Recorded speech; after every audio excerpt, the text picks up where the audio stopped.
के अध्यापक के बच्चों में बताओ, कल आपके पूरे नहीं हो पाए थे, कल मैंने 40 करवाए थे, हालांकि मैं 50 लेके आई थी, तो वो भी इसी में ऐड करवा दिए हैं आपके, है ना। कल अचानक से क्या है, नेट डिस्कनेक्ट हो गया, जिस वजह से आपकी हिंदी की क्लास बीच में ही रुक गई थी। ठीक है, चलिए इसका जवाब दीजिएगा। हे पार्थ ने दिया है सी। और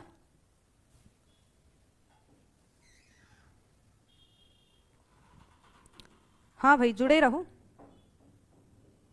होगा आपका ये सी ऑप्शन हो जाता है सही जवाब। चलो भाई आगे बढ़ते हैं। अब आपका दूसरा प्रश्न कि सांकेतिक भाषा को बोली जाने वाली भाषा से क्या अलग करता है, बताओ।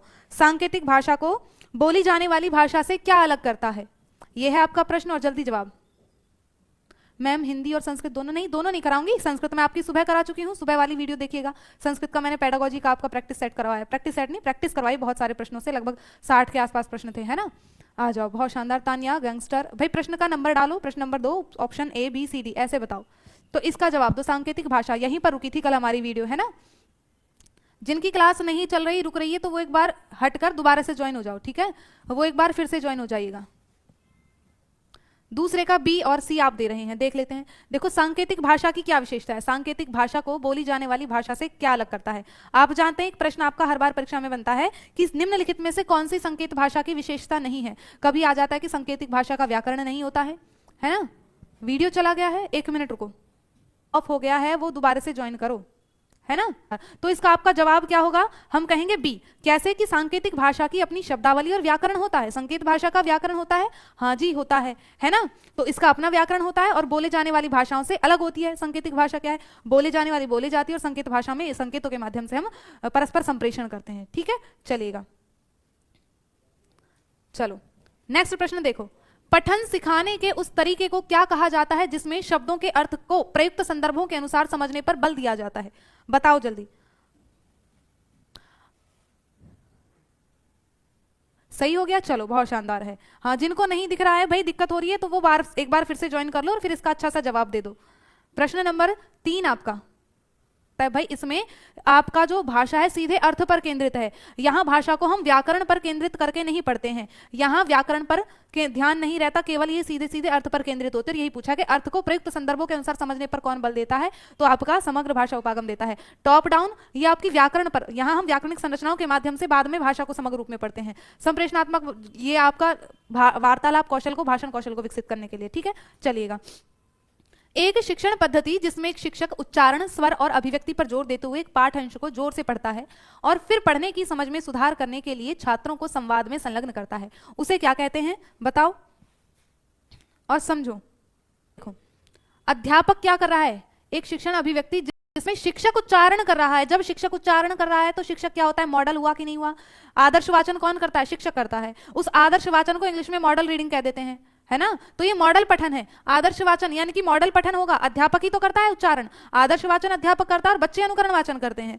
ठीक है, तो ये पूछा है एक शिक्षण पद्धति जिसमें एक शिक्षक उच्चारण, स्वर और अभिव्यक्ति पर जोर देते हुए एक पाठ के अंश को जोर से पढ़ता है। यहाँ अध्यापक पढ़ रहा है पाठ को और बच्चे फिर अनुकरण कर रहे हैं बाद में, तो ये क्या है, इसको मॉडल पठन कहते हैं। क्या कहते हैं, तो कहेंगे इसको मॉडल पठन कहते हैं। ठीक है, हिंदी भाषा के शिक्षक के रूप में आपके लिए सबसे कम महत्वपूर्ण है, क्या सबसे कम महत्वपूर्ण है, ये पूछा है, जिसको आप नेग्लेक्ट करना चाहेंगे अपने गुणों के अंदर। जैसे माना कि आप राधिका मिश्रा, धन्यवाद जी धन्यवाद, चलेगा, इधर आओ।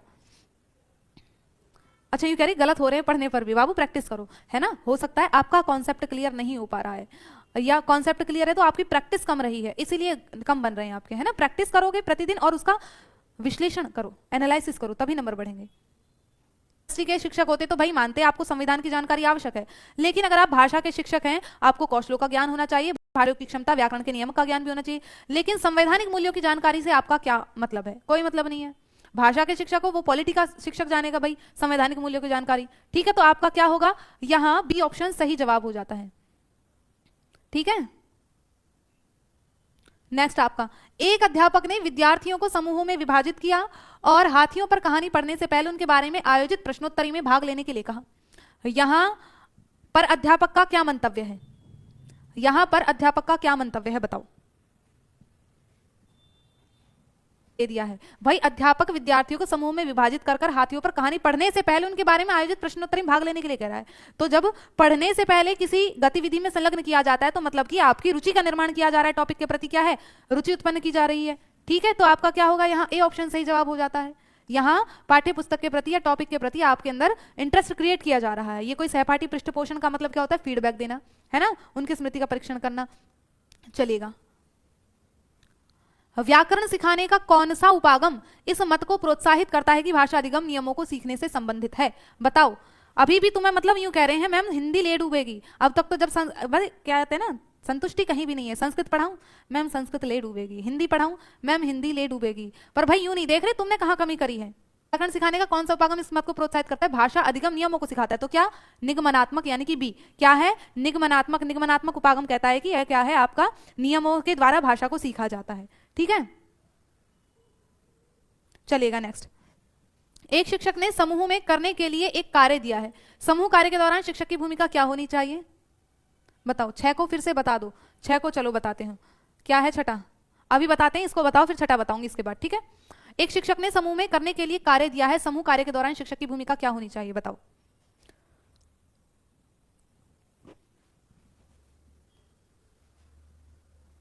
टोटल 60 क्वेश्चन है आपके। ठीक है,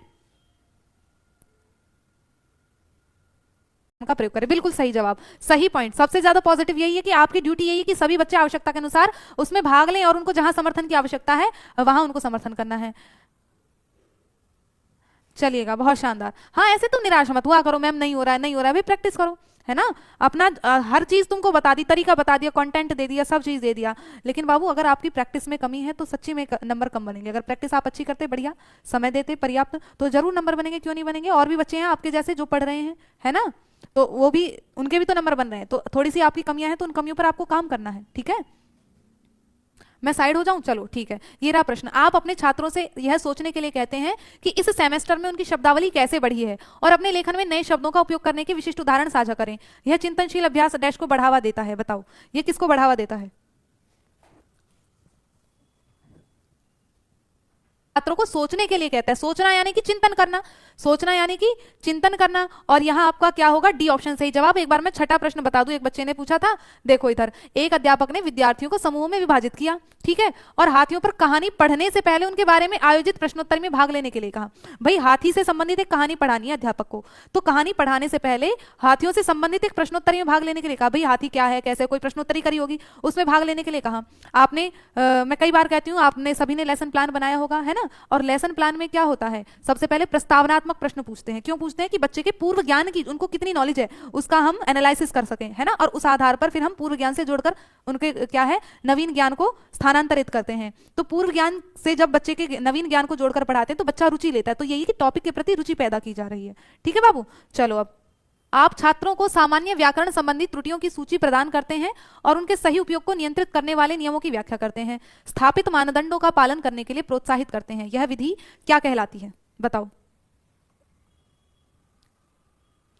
1 मिनट। छात्रों को सामान्य व्याकरण संबंधी त्रुटियों की सूची प्राप्त करते हैं और उनके सही उपयोग को नियंत्रित करने वाले नियमों की व्याख्या करते हैं। स्थापित मानदंडों का पालन करने के लिए प्रोत्साहित करते हैं। तो ये क्या है? एक निर्देशात्मक विधि। आप बच्चों को प्रोत्साहित कर रहे हो, उनकी त्रुटियों के बारे में बता रहे हो, है ना, तो आप बच्चों को क्या कर रहे हो? निर्देश दे रहे हो। क्या कर रहे हो? निर्देश दे रहे हो। ये शिक्षा शास्त्रीय विधि नहीं है गरिमा बाबू, ये शिक्षा शास्त्रीय व्याकरण नहीं है। शिक्षा शास्त्रीय व्याकरण का अध्ययन नहीं करवाया जा रहा है, वहां निर्देश ही तो दे रहा है वो। देखो कि छात्रों की सामान्य व्याकरण संबंधी त्रुटियों की सूची प्रदान करते हैं, उनके सही उपयोग को नियंत्रित करने वाले नियमों की व्याख्या कर रहे हो कि ऐसे करना है ना, स्थापित मानदंडों का पालन करने के लिए प्रोत्साहित कर रहे हैं। तो ये आप निर्देश दे रहे हो बच्चे को कि किस तरह से आपको क्या कार्य करना है। संरचना में सीधे व्याकरण का पठन किया जाता है। ठीक है, तो आपका यहां क्या होगा? ए ऑप्शन सही जवाब है। अब आगे आ जाओ कि मनप्रीत पंजाब के ग्रामीण विद्यालय में भाषा की अध्यापिका है। माध्यमिक स्तर की भाषा कक्षा में वह रेडियो का एक संसाधन के रूप में प्रयोग करती है। निम्नलिखित में से कौन सा कथन उसे भाषा निवेश में मदद नहीं करेगा? क्या कहा है? कौन सा मदद नहीं करेगा? कि रेडियो की खोज पर बात करना, बिल्कुल भाई सही बात है। कौन सा मददगार नहीं है? आप देखो विद्यार्थियों के भाषा पाठकों को श्रवण को रेडियो द्वारा प्रसारण को अनुकूलित करते हैं, ये बात भी सही है, ये बात भी सही है। लेकिन रेडियो की खोज करने में आप में कौन सी संरचनात्मक गतिविधि यानी कौन सा रचनात्मक कार्य कर रहे हैं? कुछ नहीं। यहाँ क्या है? आप एक संकुचित उत्तर पर रह जाओगे उत्तर देकर। आप में कोई भी नई मतलब कोई काल्पनिक शक्ति का या सृजनशीलता का विकास नहीं होने वाला है। ठीक है, आगे आ जाओ। ये कथन है अब आपका, क्या है? कि शिक्षक उन छात्रों के लिए उपचारात्मक शिक्षा प्रदान करते हैं जो कुछ विशिष्ट शैक्षणिक क्षेत्रों में संघर्ष कर रहे हैं। कारण है उपचारात्मक शिक्षा का अर्थ है कि उन विद्यार्थियों को आवश्यक सीखने का समर्थन प्रदान किया जाएगा जो कुछ विशिष्ट क्षेत्रों में संघर्ष कर रहे हैं और उन्हें शैक्षणिक सहायता की आवश्यकता होती है। बताइएगा आपका जवाब। कंचन जी बता देंगे जब भी बैच आएगा तो आपको बता दिया जाएगा, है ना मैम। देख लेते हैं, यानी कि दोनों सही, बिल्कुल सही बात है ना, दोनों ही सही है कि शिक्षक उन छात्रों को उपचारात्मक शिक्षा प्रदान करता है जो कुछ विशिष्ट शैक्षणिक क्षेत्रों में संघर्ष कर रहे हैं, यानी कि बच्चे की कमियों को दूर करने के लिए तो उपचारात्मक शिक्षण किया जाता है। 12 नहीं समझा रही हैं भाई, समझा तो रही। देखो, शिक्षक उन छात्रों के लिए उपचारात्मक शिक्षा प्रदान करता है। उपचारात्मक शिक्षण कब दिया जाता है कि जिन बच्चों को सीखने में कठिनाई का अनुभव होता है ना, तो उनके लिए उपचारात्मक शिक्षण किया जाता है। तो यही तो शैक्षणिक क्षेत्रों में संघर्ष कर रहे हैं का मतलब जिनको कठिनाई का अनुभव सामना करना पड़ रहा है, पहला कथन ठीक है। और कारण है क्यों, क्योंकि उपचारात्मक शिक्षा का अर्थ है उन विद्यार्थियों को आवश्यक सीखने का समर्थन प्रदान किया जाए जो कुछ विशिष्ट क्षेत्रों में संघर्ष कर रहे हैं और उन्हें शैक्षणिक सहायता की आवश्यकता होती है। बिल्कुल दोनों ही बातें सही है, तो आपका यहाँ ए ऑप्शन सही हो जाएगा। चलिएगा, जब कोई शिक्षा शब्दावली और व्याकरण सिखाने के लिए रियल ए का उपयोग करता है तो वह क्या है। जब कोई शिक्षक रियल ए का प्रयोग करता है तो वो क्या है। ठीक है, देख लेते हैं। बी है वास्तविक वस्तुएं कार्य और वास्तविक जीवन, बिल्कुल सही बात है ना। रियल या क्या है, वो वास्तविक वस्तुएं जो कार्य और वास्तविक जीवन की स्थितियों में हम प्रयोग कर रहे हैं, उनको हम अगर शिक्षण सामग्री की तरह प्रयोग कर लें, ठीक है, उनको अगर हम शिक्षण सहायक सामग्री की तरह प्रयोग कर लें तो वो आपकी रियल या कहलाती हैं। ठीक भाई, चलिएगा आ जाओ। किसके द्वारा इस बात पर बल दिया जाता है कि भाषा विकास समूचे विद्यालय में और सभी विषय क्षेत्रों में सभी अध्यापकों का उत्तरदायित्व है। बताओ। प्रश्न नंबर 14 का जवाब। सेशन को लाइक शेयर कर दो, जो नए जुड़ रहे हैं वो चैनल को सब्सक्राइब कर लो। मैम पेपर 2 दिन है या कि नॉर्मलाइज नहीं, ऐसा कुछ नॉर्मलाइजेशन, कौन सी तुम्हें जॉब मिल रही है, ये क्वालिफाइंग पेपर है ना, इसमें कोई नॉर्मलाइजेशन नहीं होता है। सी इज राइट। चलो देख लेते हैं, इसका सी दे रहे हो तुम, मतलब अभी भी नहीं समझे सी वाले भाई, क्या करूं मैं, कहां माथा मारूं मैं अपना। देखियो यहाँ को आओ तुम, कि किसके द्वारा इस बात पर बल दिया जाता है कि भाषा विकास समूचे विद्यालय में और सभी क्षेत्रों में सभी अध्यापकों का उत्तरदायित्व है। तो ये क्या है, ये भाषा समूची पाठ्यचर्या में लैंग्वेज अक्रॉस द करिकुलम कि सभी, अगर हम समूचे विद्यालय में समूचे पाठ्यक्रम में क्या है, भाषा का सभी, यानी कि समूचे विषयों में पढ़ना एक तरह से भाषा का ही अध्ययन है। समूचे कोई देखकर तुम कह देते, ये क्या है, समूची भाषा समूची पाठ्यचर्या में, यानी कि लैंग्वेज अक्रॉस द करिकुलम की बात की जा रही है। ये सिद्धांत है आपका, है ना। सुबह ही बताया था मैंने तुम्हें संस्कृत में, है ना, पाठ्यचर्या भाषा, इंग्लिश में आया था आपका लैंग्वेज अक्रॉस द करिकुलम, और हिंदी में भी बोला था भाषा समूची पाठ्यचर्या में। तो आपका क्या रहेगा, यहाँ ए ऑप्शन सही हो जाता है। थीम जागरूकता के 3 चरण कौन कौन से हैं। चलिए, स्वनिम जागरूकता के 3 चरण, इसने अपने आप कह दिया कितने चरण है, स्वनिम जागरूकता के 3 चरण हैं। तो सबसे पहले तो बच्चा क्या करता है, अक्षरों को पहचानना शुरू करता है ना, अक्षरों को पहचानता है। अक्षर के बाद उनकी लय क्या है, उनकी लय में भाई जैसे एक समान बोलने, तुकबंदी वाले जो शब्द है उनको बोलना शुरू करता है ना, जैसे नल जल कल फल, है ना, तो वो समान शब्दों को उनमें लयबद्धता मिलाना शुरू करता है। और उसके बाद स्वनिम, उसके बाद वो ध्वनियों को, यानी कि व्यक्तिगत ध्वनियों को प्रयोग करना शुरू कर देता है, व्यक्तिगत रूप से, यानी कि स्वतंत्र रूप से वो व्यक्तिगत रूप से ध्वनियों को पहचान करना शुरू कर देता है। तो यहाँ आपका ये वाला डी ऑप्शन सही रहेगा कि सबसे पहले तो उसको अक्षरों की ही पहचान नहीं होती, तो पहले अक्षरों का विकास होता है, फिर उसमें लयबद्धता आती है, यानी कि वो समान ध्वनियों वाले शब्दों को पहचानना शुरू कर देता है, और फिर उसके बाद वो स्वनिम यानी कि ध्वनियों को व्यक्तिगत रूप से पहचान करना शुरू कर देता है व्यक्तिगत प्रयोग के लिए। तो आपका क्या होगा, यहाँ डी ऑप्शन सही जवाब होगा। ये आपका एक नया प्रश्न आपको देखने के लिए मिला होगा आज तक में, तो ये आपका डी सही। और इधर आ जाते हैं, इसका जवाब दो कि बहुभाषिता के संबंध में निम्नलिखित में से कौन सा कथन सत्य है, ये बताइएगा, कौन सा कथन सत्य है। जो नया प्रश्न आ रहा है उसको नोट करते चल रहे हो, आपके नहीं चल रहे, हाँ उनको नोट करो और रिवीजन में काम आएगा। बहुत बढ़िया। 16 का ए दिया है, किसने, गरिमा ने। लाल टमाटर भी आया, अरे भाई साहब आ जाओ। 16 का ए, केवल ए, ठीक है, देख लेते हैं। बहुभाषिता व्यक्तिगत विकास में बाधा बन सकती है, बिल्कुल इन्होंने पूछा है कौन सा कथन सत्य है, बहुभाषिता के संबंध में कौन सा कथन सत्य है। बहुभाषिता व्यक्तिगत विकास में बाधा बन सकती है, बहुभाषिता को हमारी संस्कृति समृद्धि को व्यक्त करने के लिए एक संसाधन के रूप में देखा जा सकता है। सही बात है, भारत में बहुभाषिता की व्यापकता ने आर्थिक विकास को रोक दिया है। कौन सा कथन सत्य है कि असत्य है, ये देखें भाई, सत्य की बात करिए इन्होंने, तुम ए पर जो जा रहे हो। हाँ अच्छा, ए है केवल 2, मतलब ये वाला सही है, और नीचे वाले पहला और दूसरा ये भी गलत है और ये भी गलत है कि नहीं है, कि बहुभाषिता बाधा नहीं बनेगी, है ना। और क्या है, इसने आर्थिक विकास को रोक दिया, ये भी गलत है, तो यानी ए ऑप्शन आपका सही जवाब। ठीक है, चलो। एक दूसरी भाषा की कक्षा में एक शिक्षक ने शिक्षा का महत्व पर एक ऑडियो रिकॉर्डिंग बजाया, फिर उन्होंने वर्कशीट प्रदान की और छात्रों से कथनों का सही विकल्पों से मिलान करने को कहा। तो पाठ का उद्देश्य क्या था, बताइएगा। दे लिया ध्यान? ए और डी, चलो देख लेते हैं। डी पर भी है, देखो, एक दूसरी भाषा की कक्षा में एक शिक्षक ने शिक्षा के महत्व पर एक ऑडियो रिकॉर्डिंग बजाया, फिर उन्हें वर्कशीट प्रदान करी और छात्रों को कथनों का सही विकल्प से मिलान करने को कहा। पाठ का उद्देश्य है कि लिखना, समझना और विचारों को संसाधित करना। ये कोई उद्देश्य है क्या? शिक्षा पर पाठों को याद करना तो कतई भी नहीं हो सकता। बस शिक्षा पर ऑडियो पाठ सुनाना, ये भी नहीं।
जैसे कि आपको लगते हैं, कुछ को हिंदी ही कठिन लग रही है भाषा की कक्षा में और कुछ को संस्कृत कठिन लग रही है। तो एक बच्चे को ऐसा तो है नहीं कि आपको सभी विषय पसंद है, किसी को कुछ कठिन लगता है, किसी को मैथ कठिन लगता है, किसी को हिंदी, किसी को एसएसटी, किसी को कुछ, ठीक है। तो वह मूल विचार को समझने में सक्षम नहीं है। क्यों नहीं है? क्योंकि भाषा अंतराल तब होता है जब बच्चा पहले सीखी गई चीजों को ठीक से नहीं सीख पाता, तभी तो भाषा अंतराल होता है, जब आपने पहली चीजें तो ठीक से सीखी नहीं। जैसे कि कुछ बच्चे कहते हैं मैम नंबर नहीं बढ़ रहे। भाई कुछ ने अगर ईमानदारी से सारी क्लासेस देखी हैं, ईमानदारी से प्रैक्टिस की है, आपके नंबर बढ़ रहे हैं। और कुछ ने बस लास्ट में देख लेंगे, भैया एग्जाम के आसपास एक हफ्ता पहले पढ़ लेंगे या 10 दिन पहले पढ़ लेंगे। तो जल्दबाजी में तो ऐसे ही होता है। अगर आपने चीजों को डिटेल में ढंग से पढ़ा होगा तो आपके अंदर कोई भी अंतराल नहीं आने वाला है चीजों को समझने में। और अंतराल कब आता है? जब ढंग से नहीं पढ़ते उन चीजों को। तो दोनों ही कथन सही है कि नहीं है? दोनों कथन सही है। तो आपका क्या हो जाएगा? सी, ए और आर दोनों सत्य हैं। चलिएगा, स्वर शैली तान बलाघाती है, हम उसमें पढ़ते हैं, छंद शास्त्र के अंतर्गत आते हैं। स्वर शैली आपका काव्य में जब हम पढ़ते हैं, बोलने का तरीका, लहजा, बल, आप कहाँ बल दे रहे हैं, किस शब्द पर बल दे रहे हैं, बलाघात आदि, ठीक है। इधर आ जाओ, उस युक्ति का चयन कीजिए जो नीचे दिए गए उदाहरण से मेल खाती है। मैं भाषा पर ध्यान केंद्रित रखती हूँ, मैं इस बात का पूरा ध्यान रखती हूँ कि यह सही हो। बताओ आपके अनुसार क्या होगा जवाब? अपनी भाषा का ध्यान रख रही है, यानी कि सेल्फ डिसिप्लिन में है, वो स्वनिरीक्षण कर रही है, वो अपना खुद का निरीक्षण कर रही है, सेल्फ असेसमेंट कर रही है? चलिएगा आगे चलें, स्वनिरीक्षण किया जा रहा है।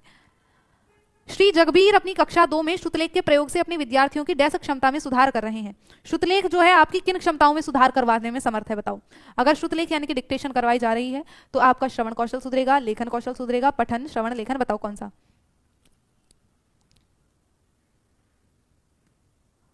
अनोखी ने बी दिया है, प्रतिमा डी, जो जूही बी। चलो तो ये क्या होगा आपका भाई? श्रवण और आपका लेखन कौशल। भाई श्रुतलेख करवाना, सुनकर लिखना, तो श्रवण और लेखन होगा कि नहीं होगा? यानी कि बी ऑप्शन आपका सभी का बिल्कुल सही जवाब है। आगे आ जाओ। फिर देखो प्रश्न कि भिन्न भिन्न भाषिक परिवेश से आने वाले विद्यार्थियों को अंग्रेजी माध्यम की कक्षाओं में कठिनाई होती है। इस स्थिति में उन्हें कौन सी गतिविधि किसी भी तरह की शुरुआती मदद नहीं करेगी? कौन सी मदद नहीं करेगी ये बता। जो